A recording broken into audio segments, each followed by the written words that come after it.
Now my topic is discovering your bliss.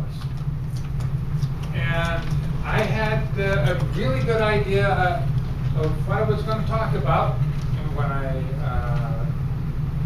I came up with that title. And in things this week, well, first of all, towards the beginning of the week, the whole focus of the talk changed. And then it's just not been the best week for me, so bear with me. When I was in high school, I was in a contest for extemporaneous speaking, and it was the worst speech I ever gave in my life. So I'm out here, I'm winging it today. But like I say, the focus of my talk changed this week.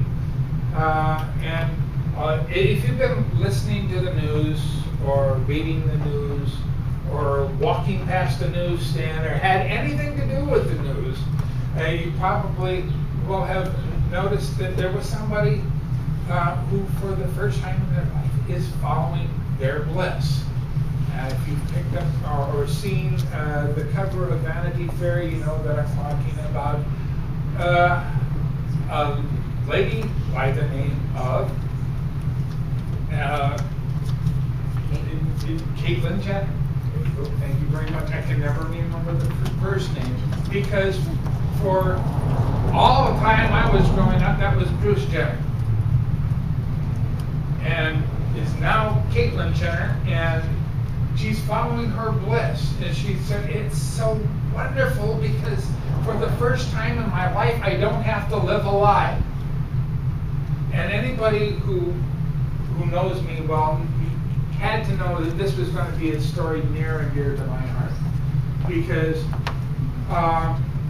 it's something I've been doing for the last 10 years, is helping people, you know, who were assigned the wrong gender at birth to present as the person that they really knew themselves to be, to quit living the lie. And it's living your bliss. But now, how do you discover what your bliss is? For most of us, and in fact, I would say the vast majority of us, you've known it all your life. Now, when you were growing up, when you were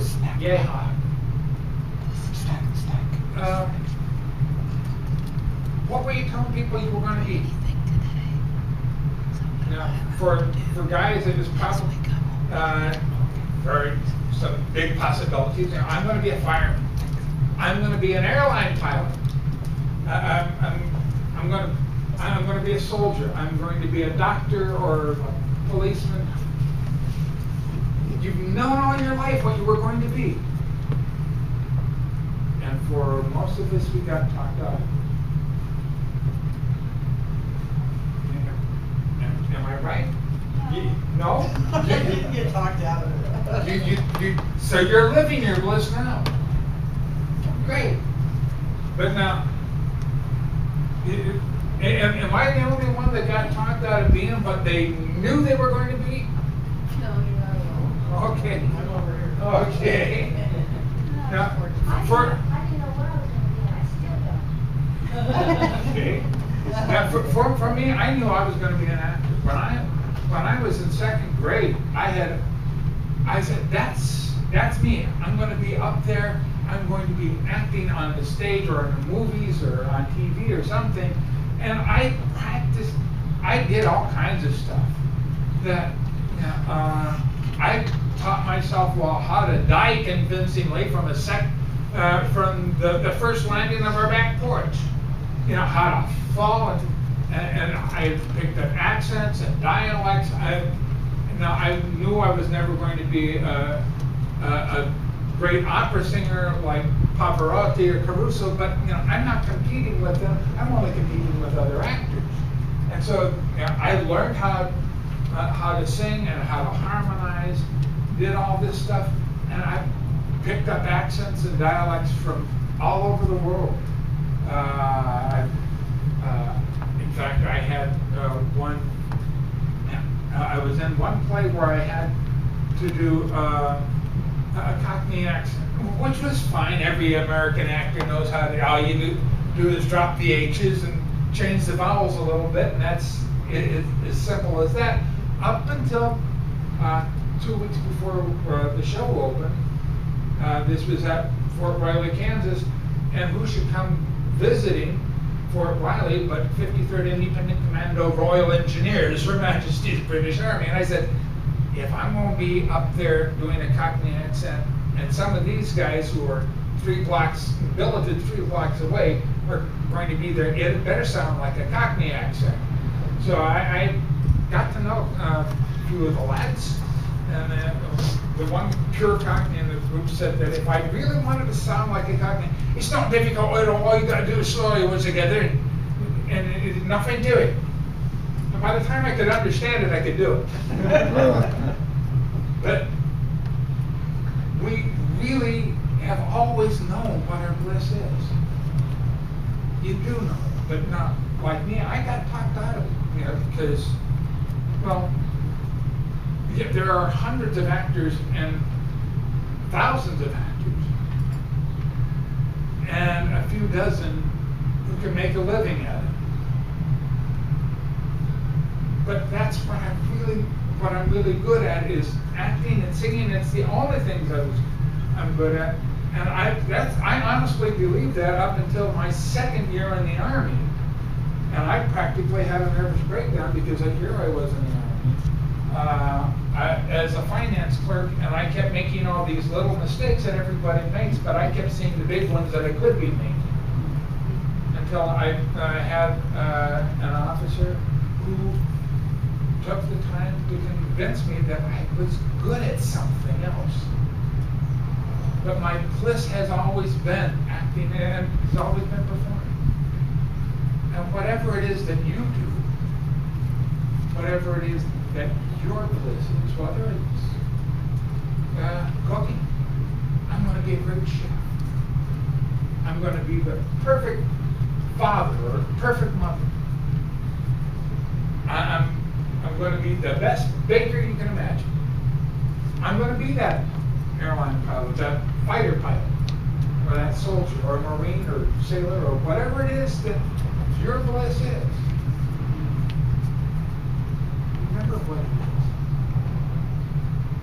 Start concentrating on it. Now, here I am standing up here, being probably the biggest hypocrite in the room, because I still don't have the courage to go out and try again.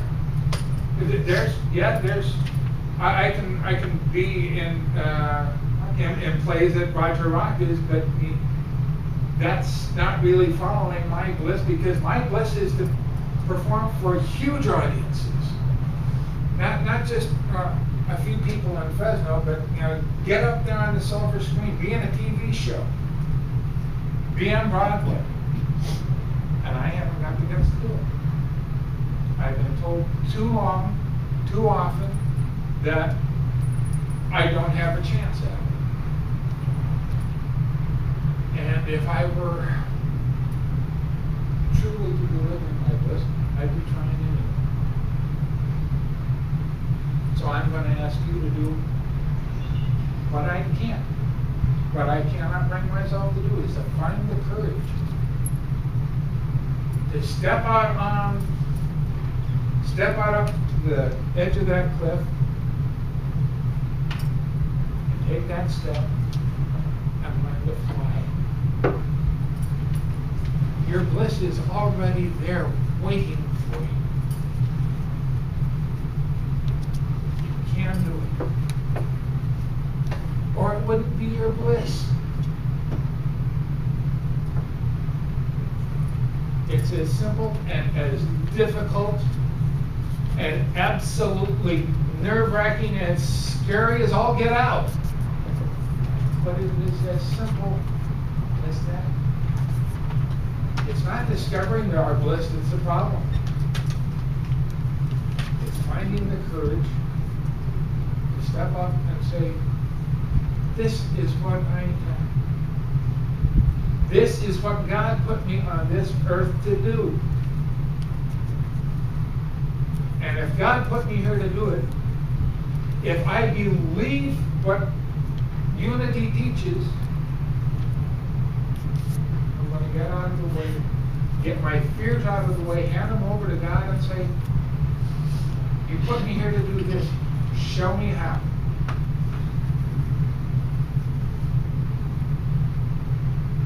Take my fears, take my doubts, take all the reasons why I can't, throw them out, take them away from me, and say, this is what I do.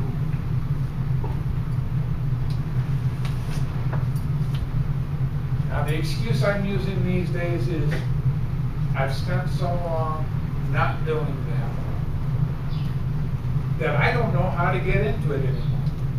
I don't know where I can go to be in a film or be on stage or do voice work, which is something for a while I thought this is what I was going to do.